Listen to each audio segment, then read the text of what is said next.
Good morning. Welcome back to another Theory Thursday. Today we're looking at a charting and notation tool. It's called the Nashville number system. You may have heard of it, maybe you haven't. It's actually not taught in a lot of places and not very popular in the education system just because it's so specific to gigging musicians. The Nashville number system, okay? I got my Casio 230 GA on today. And I got no tie on today. Oh no. So, anyway, if you've been enjoying these, please like and subscribe. And if you hit that little bell icon, it'll keep you up to date on whenever new videos come out. And I think that's all I got to say here. So, without further ado, to the whiteboard, Nashville number system. Let's go.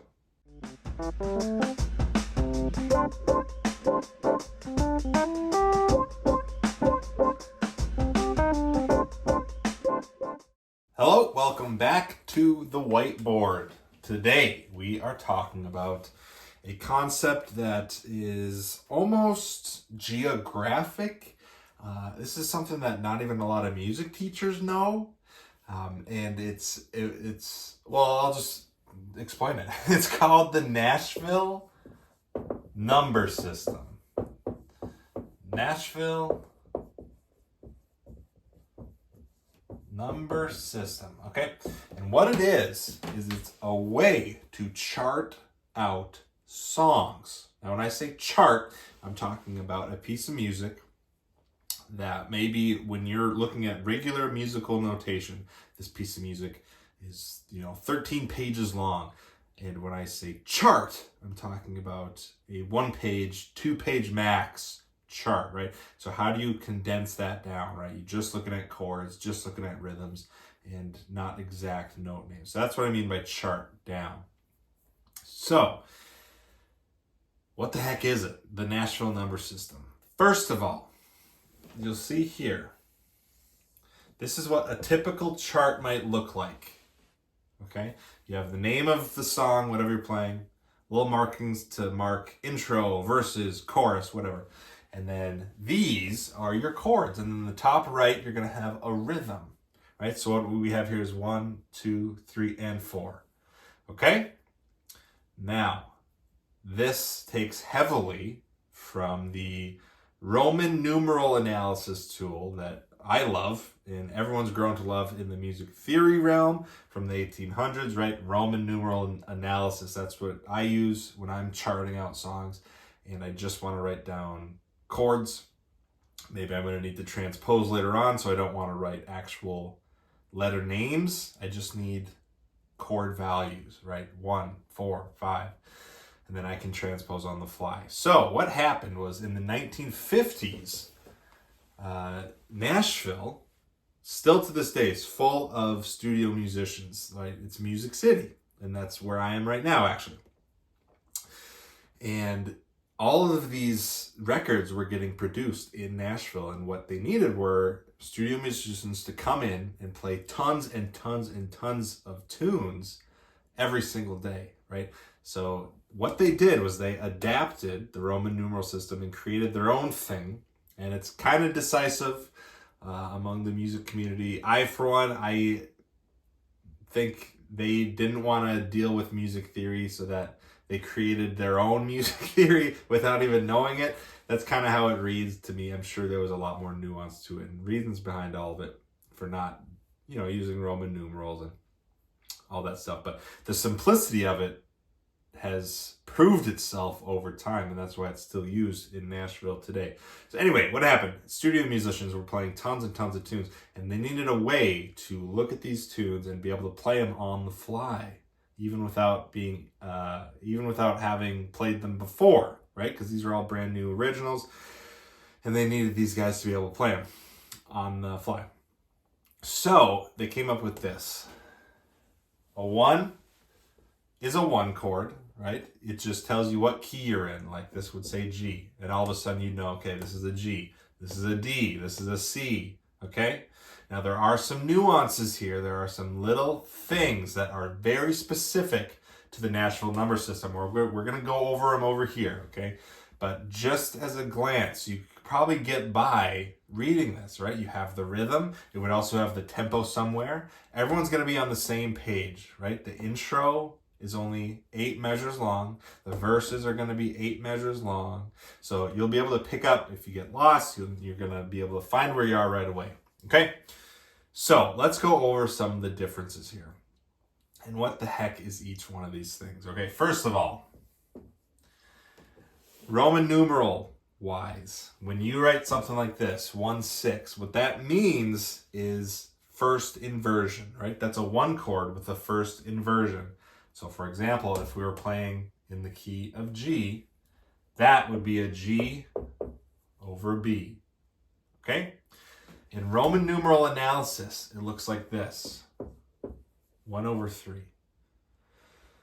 So you really got to know your scales and your keys down if you're going to read stuff like this, because 1, that means your G chord because you're in the G. 3, that is the 3rd scale degree, right? Not the 3rd of the chord, the 3rd scale degree.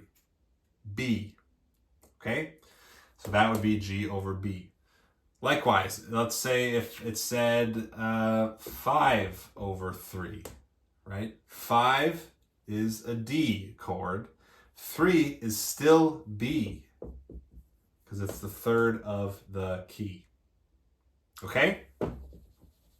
So that's how that's written. That's how inversions are written, right? 1/3. Chord over scale degree. Okay? What's next here? When you see a diamond, like at the end of this tune right here, that's a whole note. Okay, you have your rhythm here, 1, 2, 3, and 4. Right, that's how you can play all these measures or whatever. When you get to here, 1 strum, 1 whole note. Okay, that's just so everyone is on the same page when it comes to major hits. Okay, percussion, rhythm, and lead, whatever trio, quartet you're working with, everyone's going to be on the same page. Or you're all going to hit this once, and there's not going to be any weird sounds after that. Okay, so that's what that is. That diamond equals whole note. Okay, now what is this? This is what we call a split bar. Okay, and you can see it here. You can also see it here. We'll get to that one later. A split bar is each one of these chords is 1 measure. Okay, so what would happen if you needed a measure with 2 chords in it? Right? You couldn't just write 1/4 because that looks like 2 different measures. You can't just write them close to each other. So they created this. Put a bar under it. 1, 2, 3, 4. Okay, that 4th measure has 2 chords in it. So that's what that is. That's what we call split bar. Okay, now what is this? This is how they do flats and sharps, right? Flat 7 chord, one of the most common chords if you're taking something out of the key, right? And that's right up the Mixolydian mode, right? So just for an example, if this chord needed to be, we're in the key of G, and I needed to play a C flat here, it would be written like that, okay? It's accidental chord. Accidental chord. So that's how that would be written, right? Okay, the other split bar here. This is what we would call an uneven split bar. Okay, so what you'll see is you still get the bar down here, right? So you're dealing with 1 measure. However, when we were up here, this thing is split equally, right? 2 beats, 2 beats. Because how else could you read it? These dots. So we're in 4/4 here, as you can see from the rhythm. Dot, dot, dot, dot, dot. So I want to split this measure into 2 chords, but it's not going to be equal to 2. I need the 4 chord to go 3 beats. I need the 5 chord to go 1 beat. So what do? They added dots. 1, 2, 3, 1. Okay? So it'd be 4, 4, 4, 5, 4, 4, 4, 4, 5, 5, 5, 5, 1. right? Because it's a whole note. Okay, so that's what that is. And then finally, I just have a slash here. This is how they write minor. Okay, so let's just say, for example, that the end of this first line on the verse needed a D minor. Okay, it would be written like this. Okay, 5 dash, 5 minus. And if you're in the jazz realm, if you're learning jazz, this is going to be something that's really common to you, right? That's not going to faze you because all the time we see A dash, right? That's A minor. You're used to the different notations of minor. If you come from a classical world, you might not be, right? That's what that means. Minus, that equals minor. Okay, so that's the ins and outs. There's tons more to it. There's a lot of background behind this. There's specific situations where you want to use this. And back in the day when they created it, was the perfect storm, right? They needed something that they could have on a single sheet of paper, that they could pass out to everyone. Everyone's going to be on the same page.